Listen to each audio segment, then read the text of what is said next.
ऐसी बारात महाराज देखी कि पूरा नगर, हाँ, ऐसे सुंदर सुंदर बाराती थे।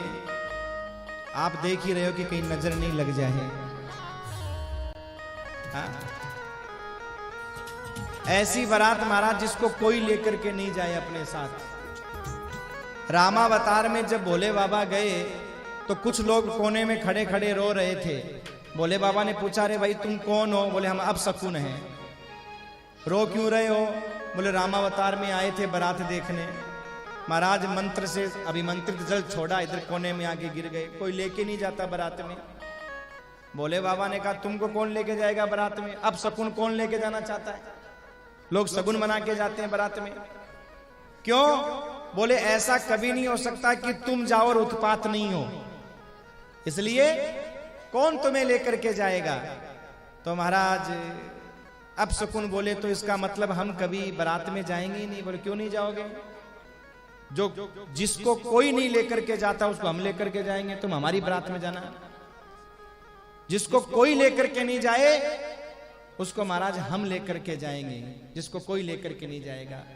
और आज भोले बाबा ने अपनी बारात में अब शकुन बुलाए हैं, अब शकुन आए हैं। और महाराज अब शकुन आकर के आगे आगे चल रहे हैं। भूत प्रेत डाकनी साकनी पिशाचनी, सारे के सारे महाराज चल रहे हैं। सारे के सारे भूत प्रेत अब देखो बारात के स्वागत के लिए सब तैयारियां कर रहे थे, लड़ रहे थे। मैं स्वागत करने जाऊंगा, मैं स्वागत करने जाऊंगा, मैं स्वागत करने जाऊंगा। लेकिन सजनों, नारद जी ने आकर के कहा, चिंता मत करो, सबको स्वागत का मौका मिलेगा। क्यों? बोले पता चल जाएगा क्यों। अब वो पगड़ी बांध बांध के स्वागत करने के लिए गए और जैसे ही ऐसे सुंदर सुंदर बारातियों को देखा, देखते ही बेहोश होकर गिर गए महाराज। ऐसे सुंदर बाराती थे। क्योंकि एक भूत ने आकर के कहा हो, तो वो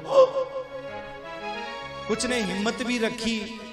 तो महाराज जब वो कोई भोजन भाजन, कोई नाश्ता नुश्ता के लिए प्लेट परोसने के लिए गए, पत्तल परोसने गए, तो सबसे पहले बिना मुंह वाले को देख लिया, जिसके मुंह नहीं था। बिना खोपड़ी वाला बैठा था सबसे पहले। तो महाराज वो पत्तल लेके खड़ा हो गया। दूसरे ने पूछा, रे भाई खड़ा क्यों है पत्तल पुरुष? तो पत्तल पुरुषने वाला बोला कि मैं ये सोच रहा हूं कि इसके मुंह तो है ही नहीं, ये खाएगा कैसे है? पुरुषने से क्या फायदा? तो बिना मुंह के वो बोला, आवाज आई बिना मुंह की, इससे तुझे क्या करना, तू तो पत्तल पुरुष। बिना मुंह की आवाज सुनकर के पत्तल पुरुषने वाला तो वहीं बेहोश होके गिर पड़ा महाराज। दूसरा आदमी आया, दूसरे ने आकर के महाराज फिर पत्तल आगे परोसने की कोशिश की, तो वो भी खड़ा हो गया। किसी ने कहा, रे भाई खड़ा क्यों है तू पुरुष पत्तल? तो महाराज अब आगे बैठा 6 मुंह वाला। तो वो बोला, भाई मेरे ये समझ में नहीं आया, यहाँ पे एक पत्तल पुरुष नहीं है, 6 पत्तल पुरुष नहीं है। तो 6 मुंह एक साथ बोले, तेरी मर्जी होगी पुरुष दे। इतना सुनते ही वो भी बेहोश महाराज। अब जो पगड़ी बांध बांध के सज धज करके आए थे, पगड़ी कहीं गई महाराज, वो दुपट्टे कहीं गए, सब गिरते पड़ते वापस आए। दूसरे लोगों ने पूछा जो नहीं गए थे, क्या हुआ? बोले बहुत कुछ हो गया। अरे जल्दी जाओ और सामान लेकर के जाओ। बोले अब हम नहीं जाएंगे। क्यों? क्या हुआ? बोले जो जाएगा उसको पता चल जाएगा। बता भी नहीं रहे कि कल को बता दिया कहीं यहीं आ गया तो भूत है। जाओ तो सही। महाराज जो एक बार स्वागत के लिए गया बारात के द्वारे नहीं गया स्वागत करने के लिए। हाँ? और इसके बाद में नारद जी ने महाराज बाद में, पहले तो मैना ने, जो भगवान शिव जब गए तो महाराज मैना ने आरती वारती फेंक दी, पार्वती को लेके बैठ गई, मैं नहीं शादी करूंगी। फिर बाद में जब समझाया तो शादी करने के लिए तैयार हुई। और महाराज बहुत सुंदर भोले बाबा ने अपना सुंदर रूप दिखाया और माता पार्वती माला लेकर के आ रही हैं। बहुत सुंदर महाराज वरमाला लेकर के माता पार्वती आई। शिव और माता पार्वती का सुंदर विवाह संपन्न हुआ। बोलो शंकर भगवान की जय। आ रही है पार्वती फूलों को उछालती, आ रही है पार्वती फूलों को उछालती, आ रही है पार्वती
ताकि पीछे वालों को भी दिखाई दे, है ना।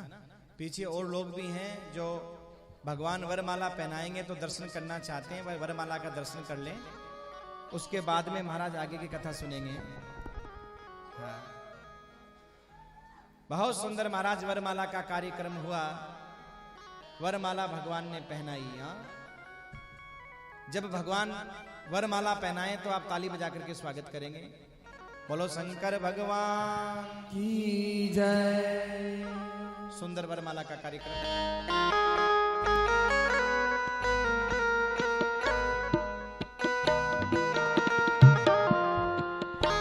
ताली बजा के बोलो शंकर भगवान की जय। बोलो पार्वती मैया की। बहुत सुंदर महाराज भोले बाबा का विवाह संपन्न हुआ और सारे बराती आनंद में झूम रहे हैं, नाच रहे हैं।